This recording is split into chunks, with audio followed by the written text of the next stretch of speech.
If there's anything that keeps me up at night, it's the hot side of the pillow. And if it's not that, then it's probably the blanket I'm sleeping with. And if it's not that, it's probably too hot in here. But for the most part, it's overthinking a lot of different things. One of those being what it's like to live in the universe of a certain show. I'm talking, what is it like being in the Mario universe? What is it like being in SpongeBob universe? Or better yet, what it's like living in the dark, cold, quiet universe of your mom's basement.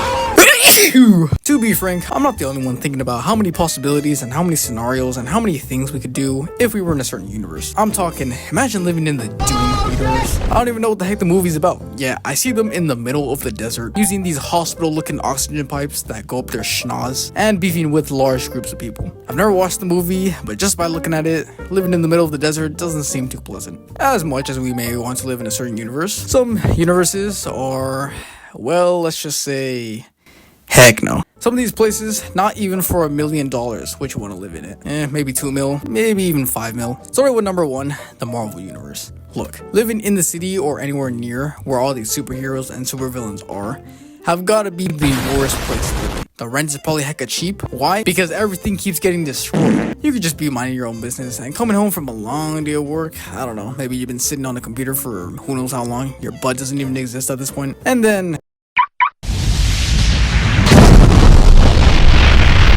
my Bentley! I'm talking your car can get flung at any moment. Your house destroyed, your stuff robbed. Heck, you might even just sit down for lunch and all of a sudden your sandwich explodes because bullets are flying everywhere. The survival rate has probably got to be the lowest of all lows because every day is just...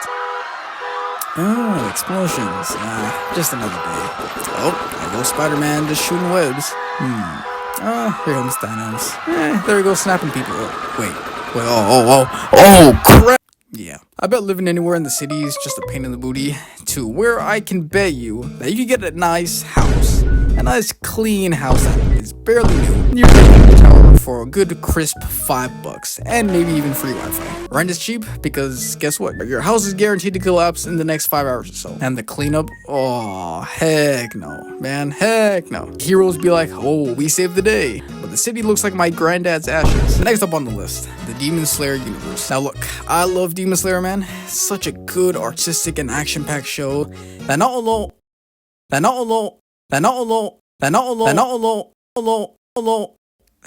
only looks peak, but is peak. Living in Japan in the Taisho era in the show has got to be one heck of a task. Obviously, if you live in the city with all the hustle and bustle, I think you're pretty good to go. But if you're living anywhere, like out in the open, in the middle of nowhere, you're kinda cooked. Going out at night? Nope, you're dead. You find a demon? Ooh, you're even more dead. Run into Michael Jackson himself, absolutely fried like a steak. That's what you're doing.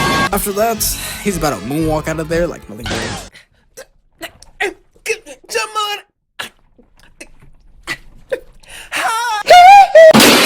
Pretty much most of the bystanders in the show already get injured or survive somehow, or pretty much just get folded like a mattress or a piece of laundry. The demons are mad powerful, even the normal ones are a pain to deal with for the average person. There ain't no high-tech security systems besides Wisteria, which is probably only found in certain locations. So, heck no. The only way to kill a demon is with a special blade, as the show pretty much explained, or wait until the sun comes up, or having this double-barrel shotgun and using some good old-fashioned American breeding first form Bill of Rights. Nah, I'm sprinting. Unless you're a swordsman, Hashira, or even the Sun, 9 times out of 10, you're probably not winning. Next up, Solo Leveling, the show with peak fights and a lot of ore farming. This anime is one heck of a show to watch, and if you haven't watched it, bro, what the heck are you doing? Now, as much as we could get blinded by all the ore farming and cool fights, imagine what a normal person has to deal with on a day-to-day basis. We already got a peek of how it's like with our boy Jinwoo from the first season, but man, it is one cruel world. If you're not anything besides C rank or higher in this universe, living in Solo Leveling is pretty much a pain in the booty. If you're not a hunter, well then congratulations, here you go, get to it, buddy. But if you are a hunter, technically you can still work a normal job if you don't want to die. But if dungeon rates pay more than your average McDonald's employee, then it's pretty obvious which one you're gonna pick. We pretty much already saw firsthand that harder dungeons have more loot, meaning being a low rank already means that not only do you have to have near-death experiences, but also low pay. The anime perfectly describes how each rank has its own dungeon, with E ranks being the easiest and S rank dungeons being the most chaotic. Last but not least, gear. Gear in this universe is not only the most important thing you need to defeat these monsters, but it's also one heck of an expense. If you ain't got good gear on you, you're pretty much cooked. it's GG's, man. Even if you have a power like being a mage or a healer that doesn't require a weapon or pretty much any gear, you at least need something to throw hands with. If you got crap gear, let alone no gear, you're pretty much cooked. Strong enemies, limited powerful hunters, and a high death rate. And that's just the surface, but I won't get too much into it. Probably like a 2 out of 10, 3 out of 10. It's livable, but it's hard. Next up, living in the Cars universe. Weird turn, I know. As a little kid, I always questioned how living in cars was even possible. Like, how do they survive? Do they even eat anything? Because the only thing I see them ever drink was gasoline in a can. Do they even ever die since they could just repair their parts? Do they get car insurance or life insurance? How the heck do they even reproduce? Well, some questions are better left unknown. Now, living as a car might not be too bad, but imagine the environment you gotta live in. The carbon footprint must be insane. The amount of petroleum and all that kind of stuff that you gotta dig out of the earth must be freaking insane. It'd be looking like the Holes movie. Gas prices must be high if it's really needed, and oil as well. Wait a minute. Wait, does that mean an oil change is just a blood transfusion? Meaning oil changes are a part of healthcare, so that means they could charge hecka for living?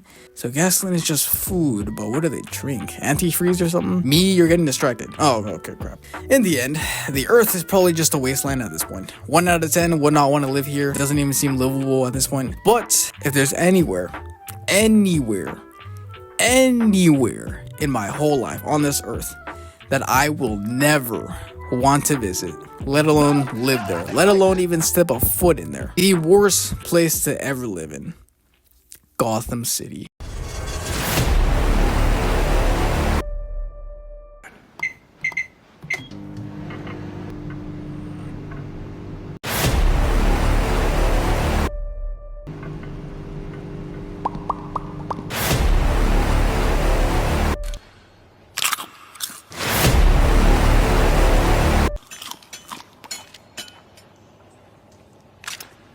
Do I even have to explain myself? Destruction, chaos, explosions, and a guy with a sore throat. Nothing will ever convince me to live here one day. I might get robbed, blown up, or even get sucker punched by a dude with a black mask thinking I was stealing from the store. I just went to get carrots, man. Living here has got to be one of the worst places to live by far. The rent is probably just $1 just to stay here because they know so well that your house ain't even safe to live in. Overall, not a place you ever want to live in, even if you're desperate.